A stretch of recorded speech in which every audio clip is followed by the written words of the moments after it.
Open line. I told you I'd be speaking. Hold on. I know. We're talking with the mom of Jason Grogg. Of course, we learned this morning or earlier this week that new charges have been conferred on Mr. Jason Grogg. His mom is on the line with us at this time. She has already expressed her concern about the new charges and has said to us earlier this week that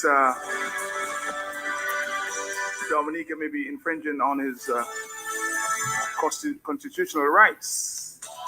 Before we move on, I want to play this report that we heard this morning from Mr. Curtis Matthew of DBS Radio, and I'm sure she must have heard, but just for putting the story in perspective, let's listen again one more time. Customs have filed new charges against U.S. national Jason Grogg. They had to file more charges Thursday, but Grogg has pleaded not guilty so far.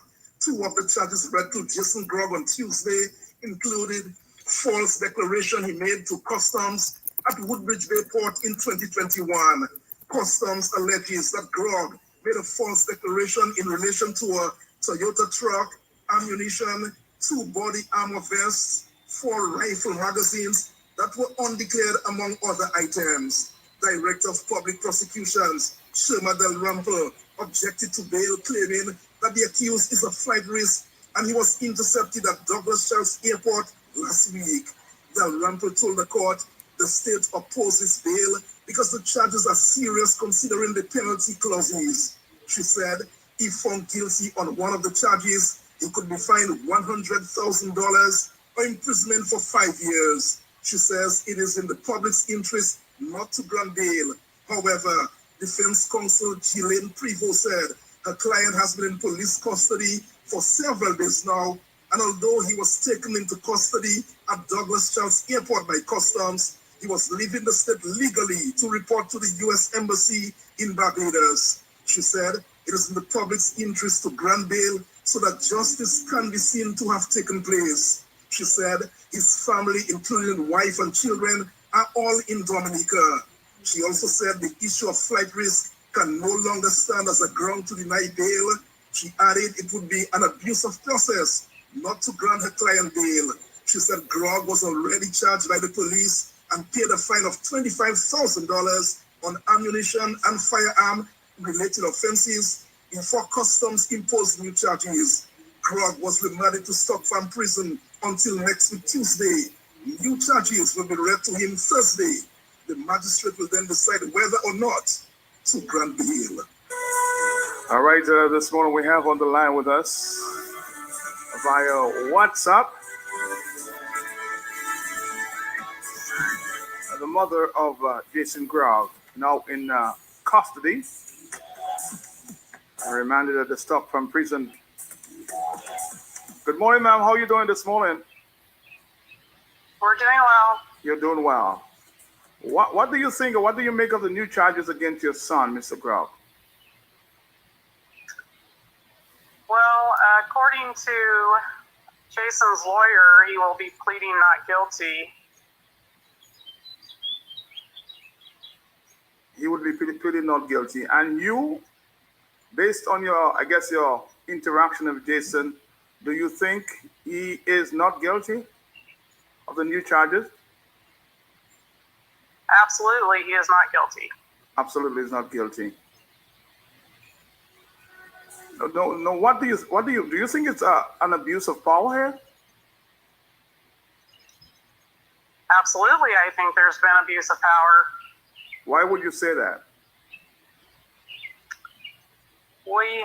Thursday, we had a meeting with Jason's lawyer, and she stated she had no additional charges against Jason from Customs at that time. And I've heard from a reporter that the charges were vague. Mm-hmm. And my understanding is that you don't bring anything through Customs in a situation like this unless there's some paperwork involved. I don't believe Jason can do the paperwork. But my thought is that people of Dominica should be very upset because Jason came there. I mean, he and his family lived 3 houses down from us, and he sold his house, his vehicles, his belongings to come to Dominica to serve the people of Dominica. He has worked at Feed My Sheep to help do things around there that needed to be done. He took a group of boys and taught them how to build things. These young men, some of them didn't have fathers in their life, so he has taught them how to build things with their own hands and taught them worth. He's involved in the Child Evangelistic Fellowship. I mean, those young people he has invested into. He's had them over to their house and fed them and invested into their lives so that they know their worth. His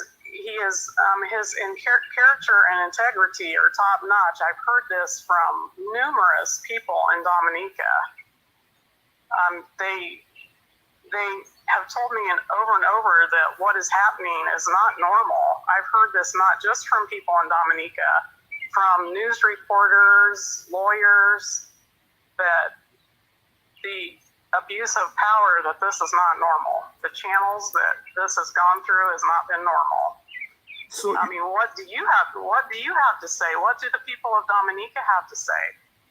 If I'm being told this is not normal, when Jason has come to Dominica and has been serving the people, and now the abuse of power is happening against him, and that's not normal, what do you have to say, and what do the people of Dominica have to say? The question remains, though, and everybody's asking the question. I mean, he came in and he was charged. He was charged and arrested for the guns at his house and the ammunition in the container. But you made some statement earlier, which I underlined there. You said he was not responsible for bringing the whatever what was contained in that container. Was he not responsible for doing that? My take on that whole thing was that Jason took responsibility, didn't he, in court and plead guilty, and he has paid his fine. So that should all be behind us. No, but the focus shouldn't even be on that anymore. But I'm hearing that there are two separations of power. Customs have their own power, and the police may have their own power. The question remains why he wasn't not charged by the customs and police on that very day. Correct. The customs had 15 days to do it, and they didn't. Why do you think they don't? So I'm asking. Mm-hmm. So I'm asking you and the Dominica people why that is an abuse of power. If they had 15 days while Jason was in jail and prison to do their charges, and they didn't.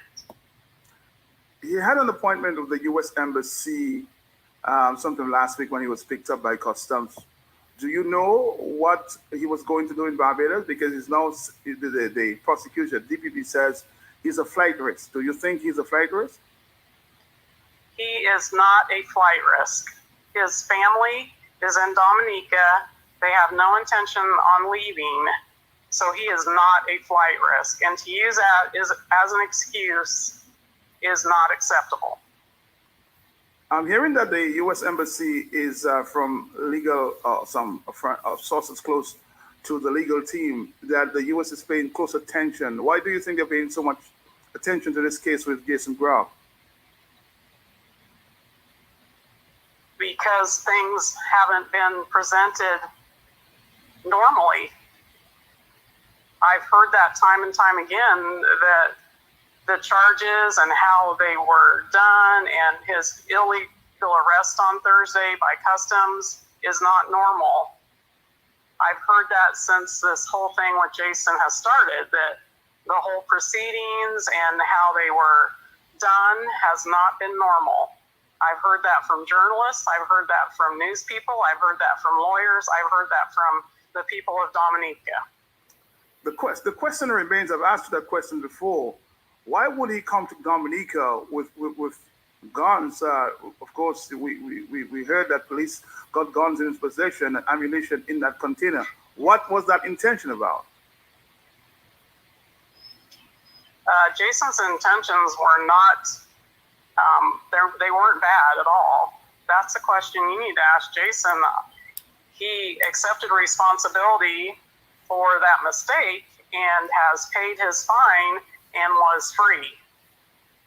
So, And Customs should have taken care of their charges during that 15 days. And to be at this point again, I mean, what is it about? You tell me. Is it about the money? Is it about abuse of power? I mean, I would like to know. I would like to know the answer. And I wish the Dominica people would stand up for Jason, who came to Dominica and has helped that community that he's in. And we've heard this over and over again, that he has helped young boys learn how to build things with their own hands and to find worth in that he's worked with young adults through this child evangelist fellowship to know their worth. Isn't that what our duty is in this life, is to help each other out?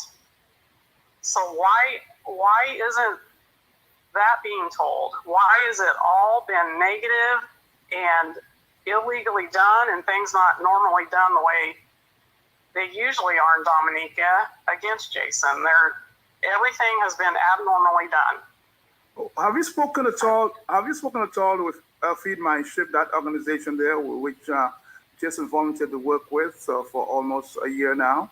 Have you spoken to any of the directors? Because they've said, in a nutshell, that he's bad. He's a bad, he has some bad characteristics that we have to look at.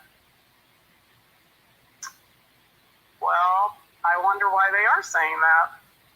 Maybe it's because they don't want the limelight on them. The only thing I know that Jason came and has helped Feed My Sheep by doing numerous jobs around there. I have pictures of him laying tile. I have a story that my grandkids just told me the other day that Miss Deborah hurt her ankle and they walked down to her house and got her laundry for 2 weeks and did it for her. I mean, that's the kind of people my family are. They love to help and serve. So maybe there's something that needs to be looked at elsewhere, and they're trying to keep the limelight on Jason. Well, I am looking forward to doing an interview with Jason as soon as he's freed from the courts, maybe sometime this week. But I'm hearing that he's seeking bail, and I'm hoping that bail will be given to Jason, and we will have a chance to speak one-on-one with Jason to speak to the questions. But before you go, any final comments? No, I just would really ask the Dominican people.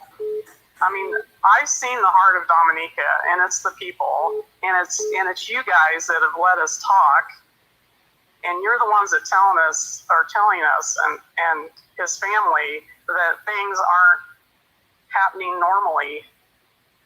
And it's time for the Dominica people to voice their opinion about Jason and his family and this ordeal they've come across that isn't normal. It's time for people to speak up and help Jason and stand up for him, just like you guys are helping him. I mean, I appreciate you letting us talk, and I appreciate you wanting to talk to Jason. I mean, they are portraying him in a very negative limelight, and it is not true. That is not the truth. Jason came to Dominica to serve, and he has. So there's no.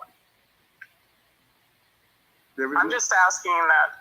I'm asking the Dominica people that know Jason. They know Jason. They came and told us. They know Jason. They know all this negative stuff that's being told about Jason is not true.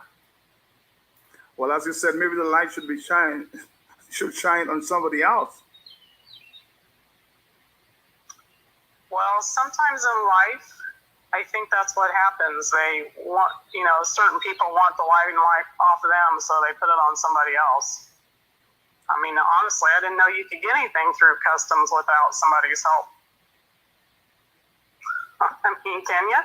Can you get something through customs as a person and not pay anything? I didn't know that could happen.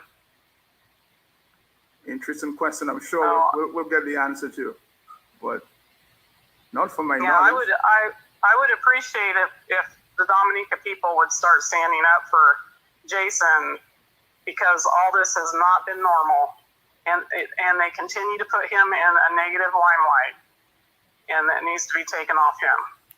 Mrs. Grogg, again, thank you very much for giving us your time. I'm sure sometime in the near future we'll be talking to you again sometime. Thank you, Matt, for letting us talk. We really appreciate that. All right. I've had other reporters want to talk to me and had one twist my words around, so I appreciate you letting me do this live so that my words cannot be twisted around. All right. Thank you. Thank you. Thank you. Thank you, Matt. Have a good day. Bye-bye.